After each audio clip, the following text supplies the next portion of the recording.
So today I am going to show you 2 different ways that you can record your screen. So one of them is going to be using your browser, in specifically Chrome, and the other one is going to be using PowerPoint. And that way, if you are, no matter who you are, you'll be able to, whatever kind of computer you're using, you'll be able to do this.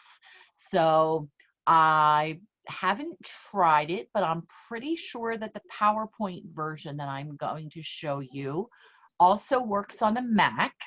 The Chrome version that I'm going to show you works on the a Mac and a Windows computer, and the and probably a Chromebook as well. The other thing that I'll show you as we do this, let me bring up a blank presentation, is that you can also record things on an iPad or an iPhone. So I will make sure, don't let me forget to mention that before we leave.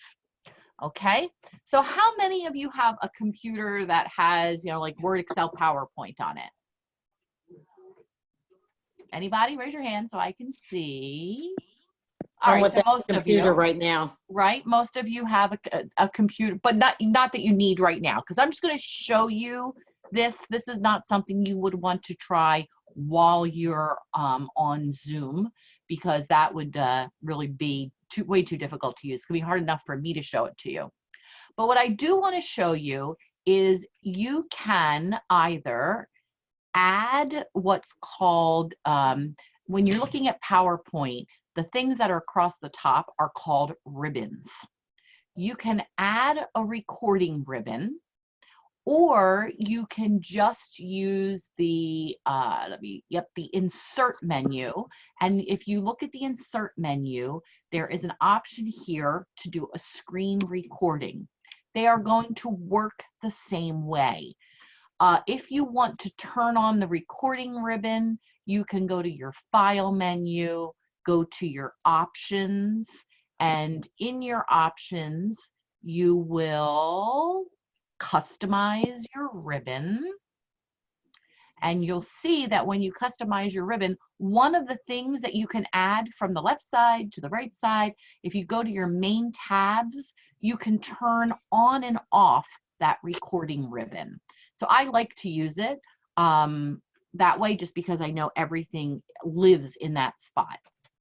So just watch what I'm going to do, and I'll show you how it works. Now, my only concern about showing you this is I'm afraid that I'm going to go into a black hole of the universe, because I am using my microphone and my camera to record, to show you this on Zoom. And when I turn on the recorder, I'm afraid it's going to hijack my microphone. So if I have to exit out and come back in, you'll understand why. Stay there and I'll be right back, okay?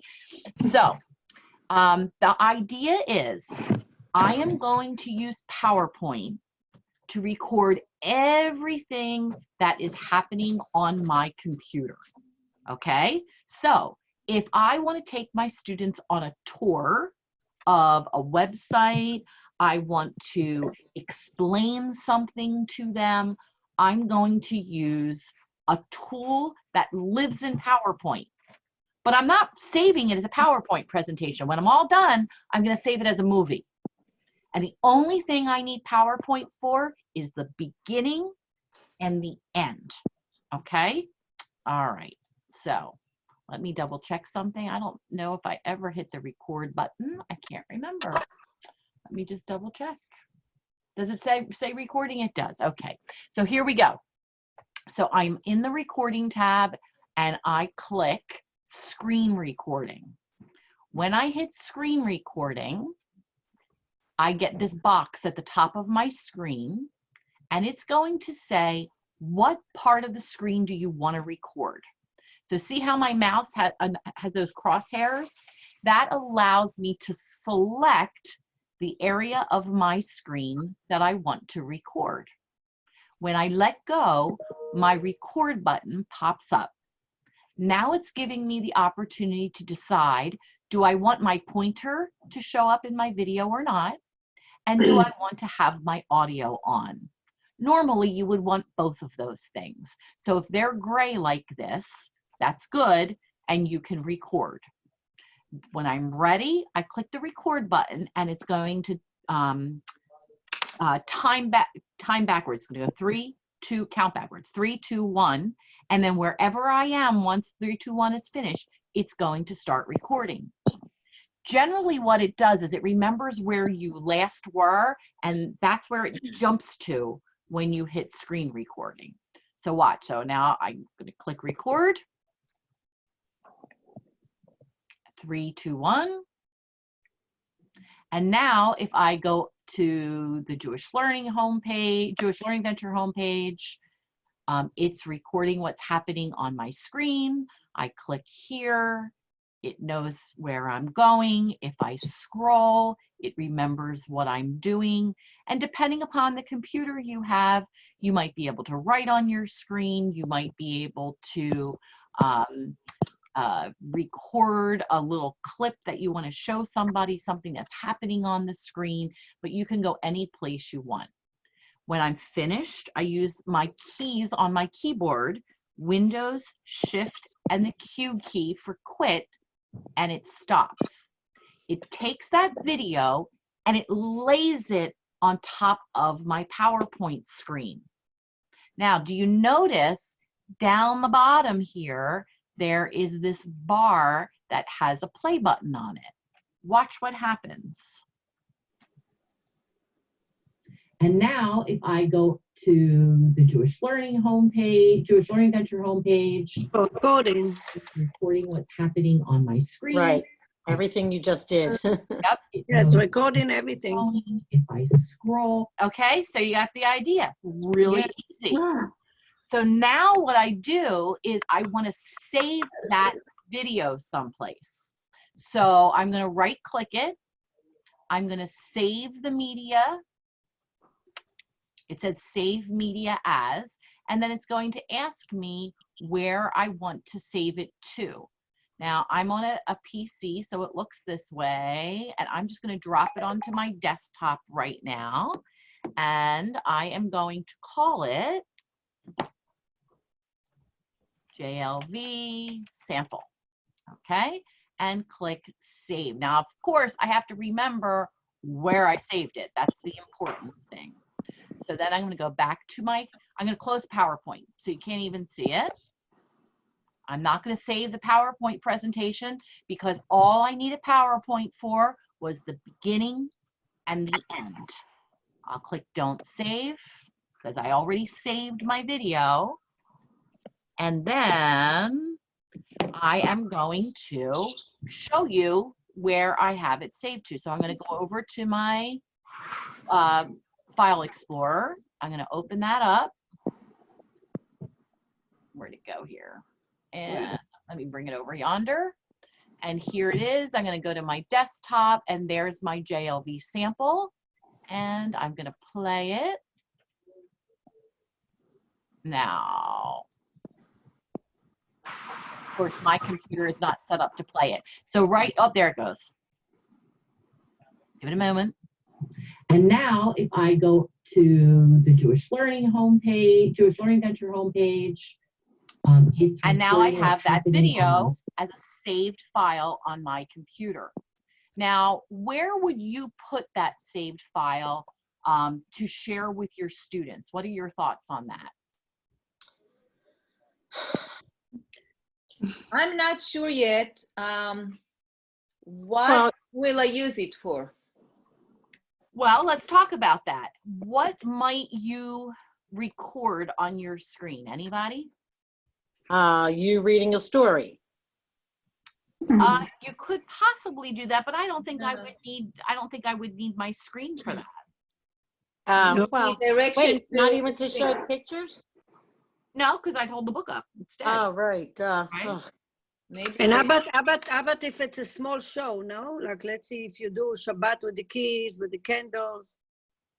Or like recollection of a school year, like in pictures for the Siyum something, like real little video. You could do Right, something like that, but I would do more for instructions that I want to explain, show them visually and explain them vocally what to do, to some kind of a process that I want to lead them through. But I'm Right. not sure, like, I'm thinking maybe seeing the 4 questions, and I'll have the text in front of them, and then I'm going to lead with a marker or some, I'm not sure. Not really sure yet. And I don't know how to do it either. so now this one is going to be, I have no idea where I'm taking this from. I just randomly went and looked for this. Okay. But this is the 4, it's not in English. There's the 4 questions, right? So what I can do now is I can use my pointer, and I can, wherever my pointer is, if I highlight the text, it's going to highlight it for them. If I have a Word document, or if I have a PowerPoint presentation or Google Slides, something like that, that I want to, normally I would show them in front of the room on the big screen. Now I can bring it up on the small screen and record what I'm doing and share it with them. So you can do the same during Zoom with share screen, but here you're preparing it ahead of time and just sending it to them. You got it. That's right, Nama. So what I would do is once I am finished with that video, I would have a place where I was expecting to share it. Okay. So I am signed into my, my Google Drive. So I might open up my Google Drive and create a new folder and called videos, for example. And now when that folder, I'm going to go into that folder, and I'm going to take that file that I just created, and let me make it a little bit smaller so you can see what I'm doing. I'm just going to drag that file in there. And now I can share that file with my students. I can email a link to it. I can put, depending upon how you might be sharing things with them, but the goal is to be able to give them a link. So Hello? now, this is all Google that we're talking about right now. I'm going to right click on it. I'm going to get a link to it, and I am going to copy that link. And that's the link that I would put into an email. So when somebody clicks on that link, it would be just to that one video, and then they can open it up and it'll play right on their screen. And now if I go to, so the trick is for you to figure out what is it that is happening on the computer screen that you would want to explain to them. So let's talk about that for a minute. Let's talk about Hebrew. Many of you, I bet, are Hebrew teachers, because I know you said something about being Israeli. So what can you imagine that you might bring up on your screen that you would want to share with your students? My problem with Hebrew, with everything, is that this video is already done. So I can't be attentive to my kids if somebody has a problem and I have to go slower, or somebody. So it's one-sided. It's just it's not a dialogue. And you're absolutely right about that. However, I will tell you, in the public schools, this kind of instruction is happening a lot, because we cannot assume that the students are going to be, available at a certain time of day. So what is happening is the teachers are designing instruction, recording instruction, and posting it online for the students. And then they do some kind of follow-up activity on their own where the teacher can give them feedback. So it's really going to vary on what you're trying to accomplish. Mhm. One of the things we had talked about when we did the Zoom webinar, when people were not quite sure how to use, why they would use Zoom, is you could create content ahead of time before you have your Zoom call, because you may only get their attention for about a half an hour.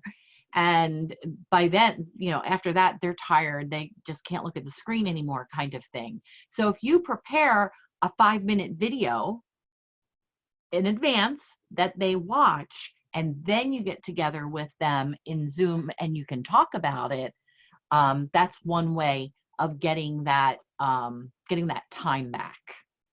Anybody else have any ideas of how they might use it?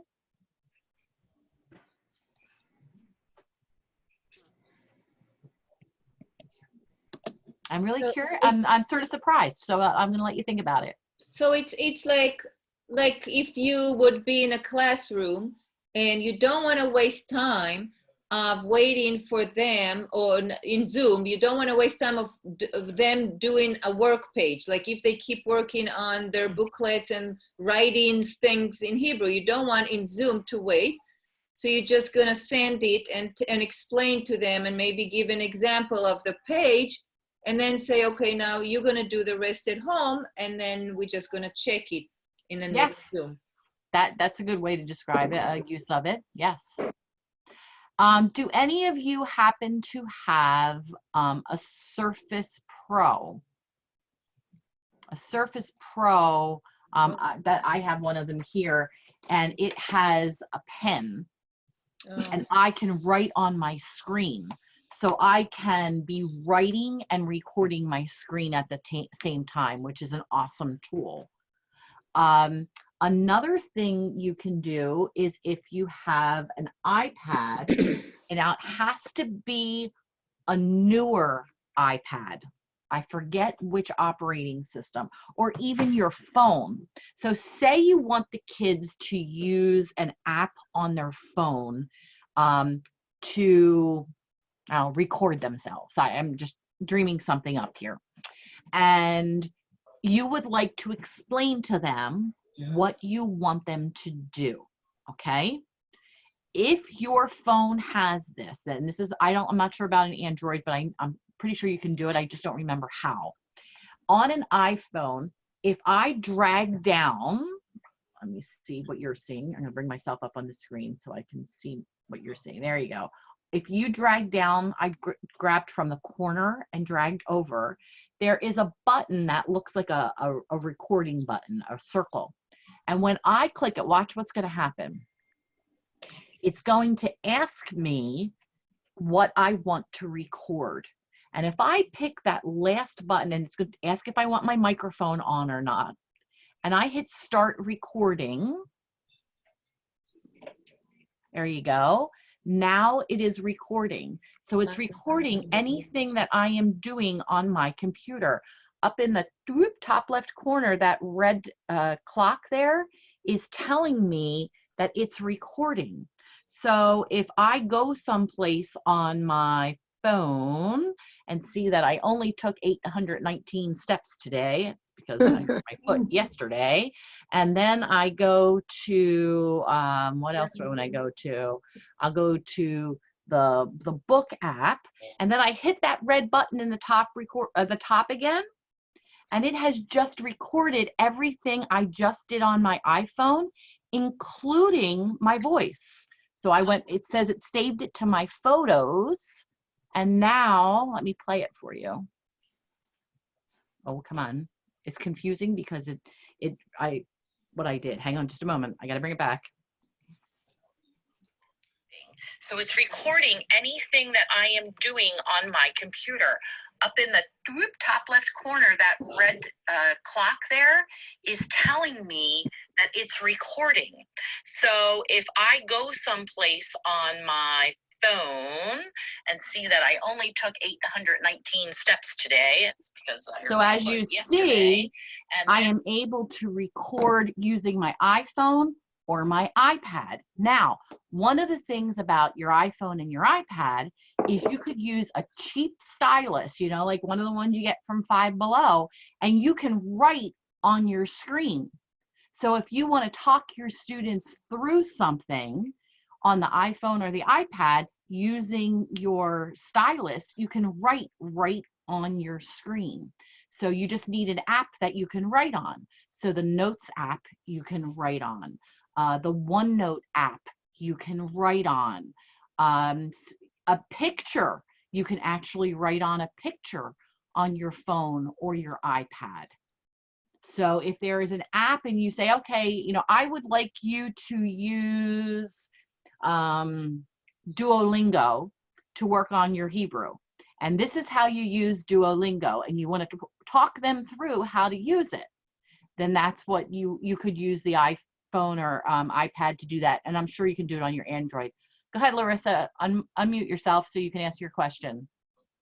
Oh, hang on. We're muted. Hold on, Larissa. I can't hear you. Go ahead. So what is the button that does recording? Because You have to turn it on. So if you go, let me remember this. I did this earlier today.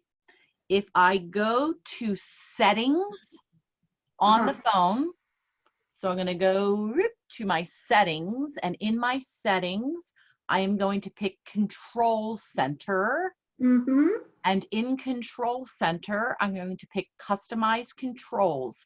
And if you look, scroll down to the bottom, if you have a new enough phone, under More Controls, one of the options will be Screen Recording. yes. And click the little plus sign next to it. Oh, And I next see. time you pull down from the top corner, you'll be able to that'll be active and you can give it a try. Good question. I'm glad you asked that. Works the same way on the iPad. So has anybody thought of any ideas of how you might use this now? Go ahead, Beth, what are you thinking? Now, my phone is an older phone, so I'm not seeing this in my control setting. So I guess my phone is just not equipped to do that. Probably not. Okay, thank you. Yep. I forget which operating system it started with. It may have been iOS 10, if I remember. That leaves me out. And if I put the mic on, it will be recording with the sound, yes? As long as the microphone button is red, yes. Okay. Anything else you can think of how you might, or anything you can think of how you might take advantage of this? How do I make it red though? How do you do what? How do I make it red? Like I am recording and... Hold it up to the screen and let me see. Okay, so you have to, first you have to hit the button to record. Yes, then, I did. It's recording now, but I don't know if it's recording with the sound or not. When you originally hit the button, it should have brought up Start Recording, and right underneath Start Recording, there is an option to turn on your microphone. Okay. You have to play with it a little bit. Okay. Okay. Oh, I see. All right, good. Does Microsoft Team Meet start recording? Oh, and mic. There you go. Yeah, thank you. Sure. Now it's my... So Larissa, what can you imagine using that for? I like something that I need assignments for example, I don't know, like a little song, a little Hebrew lesson. Okay. I don't know. I have to think about it. I've been watching too many webinars lately. What I would think about, especially if I was teaching something that they were going to have to read, I could imagine bringing that up on the screen.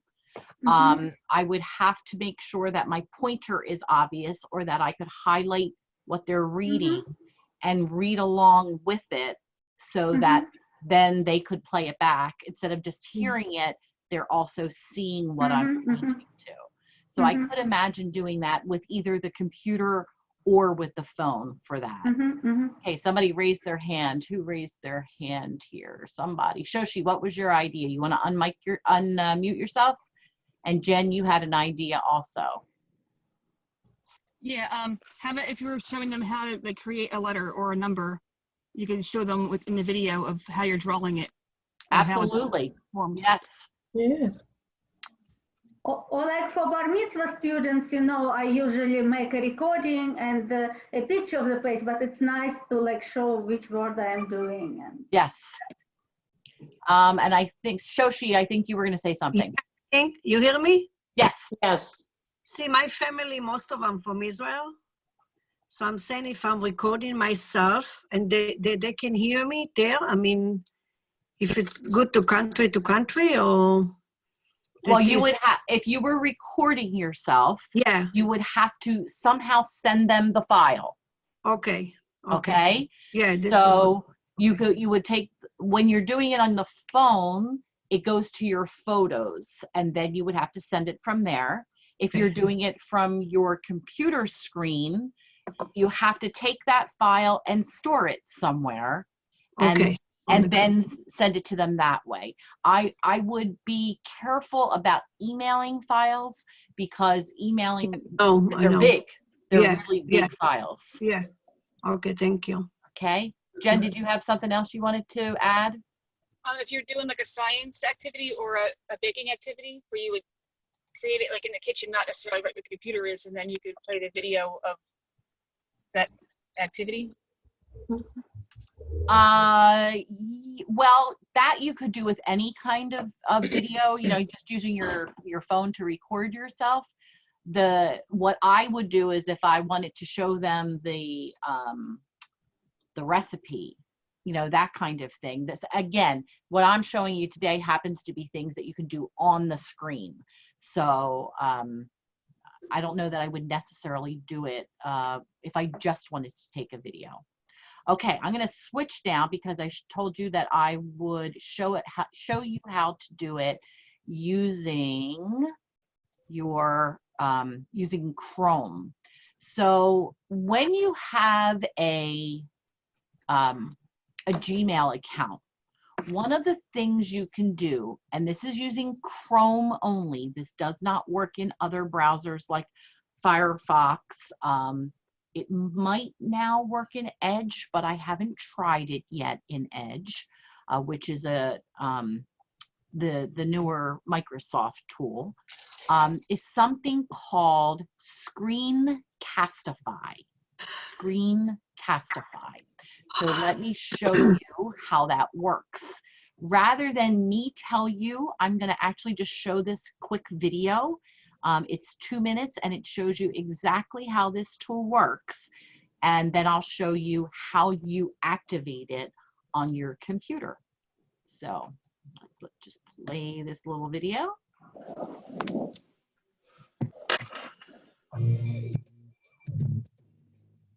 Screencastify is a really simple way to record screencasts from right within your Chrome browser. Once you've installed our extension, click our icon and choose whether you want to record your browser tab, entire desktop, or just your webcam. Turn on your microphone if you want to narrate over your recording, and choose if you want to embed your webcam to add a personal touch. Once you're ready, click record and wait. Spice up your screencast with our annotation tools.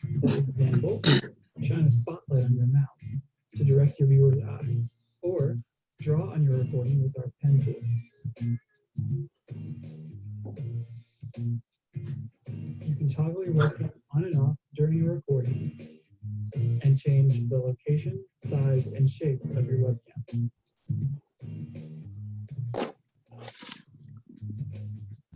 Once you're finished, click our icon again and click the stop button. Your video will automatically save to your Google Drive. You can rename your recording and share it either by grabbing the Google Drive link or by publishing your video directly to YouTube.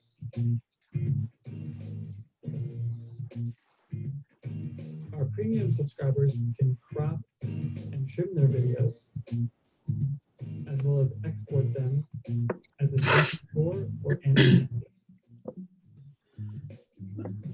Thanks for watching and enjoy creating awesome videos with Screencastify.